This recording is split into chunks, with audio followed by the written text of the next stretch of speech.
Kaya minsan ang tagumpay, karamihan nag-umpisa sa pinakamababa bago nila naabot yung pinakamataas. Pero ang susi niyan, ano, tayo rin. Kung paano natin gamitin yung susi natin sa ating sarili para matatagumpayan natin yung mga gusto nating maabot sa buhay. Yan yung aking halimbawa sa tagumpay. Magandang araw sa inyong lahat. Meron lang akong ibabahagi sa inyong kunting o dagdag kaalaman. Baka ito makakatulong sa inyo sa isa sa susi ng inyong tagumpay. Ay ito naman ay aking natutunan sa aking mahabang experience sa pagtatrabaho bilang empleyado. Panoorin nyo, baka may matutunan kayo rito. Alam nyo ba minsan ang tagumpay, maski sa maliit lang na bagay, ay pwede mong pagtagumpayan yung mga ginagawa mong maliit. Halimbawa, may ginagawa ka ngayon.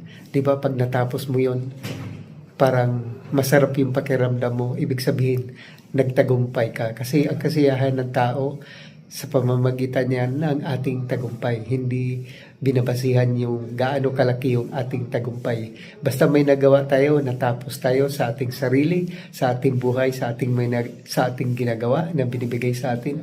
Ibig sabihin na pagtagumpayan natin yung ating pang-araw-araw na ginagawa. Tapos maging masaya tayo kung ano man yung pinagtagumpayan natin sa ating buhay sa araw-araw. Yan yung minsan maliit lang na bagay, pero pag natapos natin yun, masaya tayo.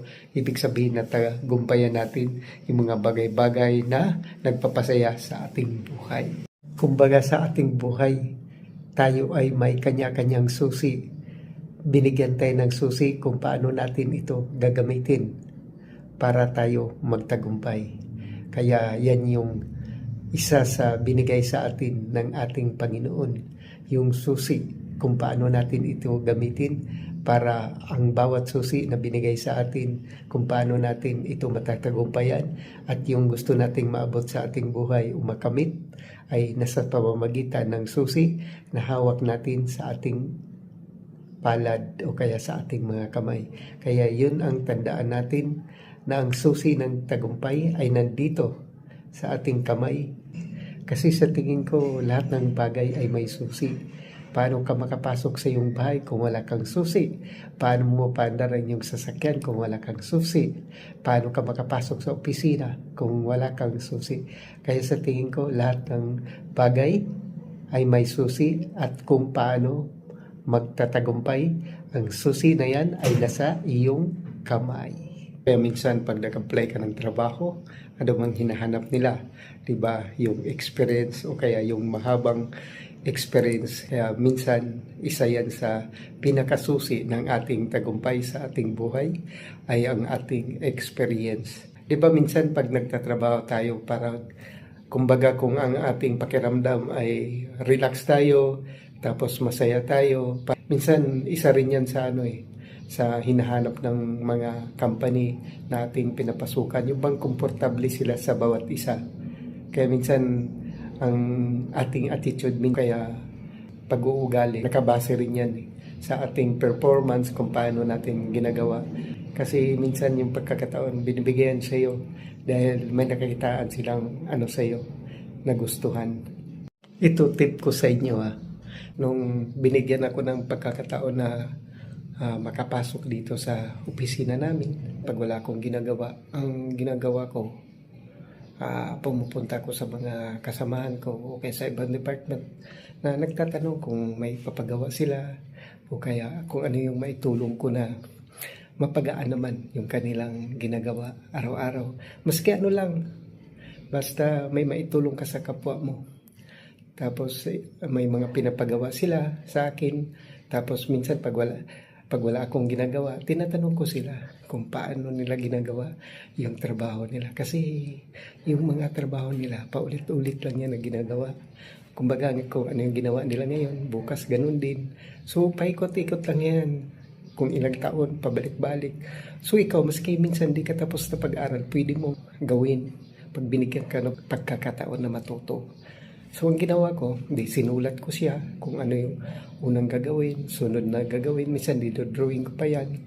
Tapos hanggang sa matapos, Tapos pinag-aaralan ko, pinapractice ko ng paulit-ulit hanggang sa natutunan ko. Tapos nung natutunan ko na, so yung trabaho ng iba napagaan, 'di ba? Binigay na sa akin. Binigyan na rin ako ng gamit ko. Sabihin, umangat na yung posisyon mo. Kaya minsan diyan nag-uumpisa yung tagumpay. Hanggang ngayon, nandito, kailangan lang siguro pag nandyan ka sa loob ng opisina, yung pakikisama, pakikitungo, pananalita, pag-approach sa kanila, yung aralin mo rin kung ano yung dapat mong gawin. Kasi minsan, dyan nila tinitingnan kung bibigyan ka ba ng pagkakataon o hindi. Basta kung ano yung kaya mong gawin sa sarili na para umangat ang iyong katatayuan, gawin mo na. Kasi minsan, ang pagkakataon dumarating lang yan, hindi sa lahat ng tao o kanino sa oras. Minsan, ang pag-uugali o attitude sa trabaho o kaya sa negosyo, isa yan sa pinaka-susi minsan ng tagumpay at diskarte at disiplina. So, may dagdag kaalaman naman kayo tungkol sa aking experience bilang empleyado. Kaya tandaan nyo, ang tagumpay ay palaging nasa inyong kamay at ang susi rin yan, nasa inyo rin. Kaya sana may natutunan kayong naibahagi ko sa aking kwento ngayong araw na ito. Bye-bye!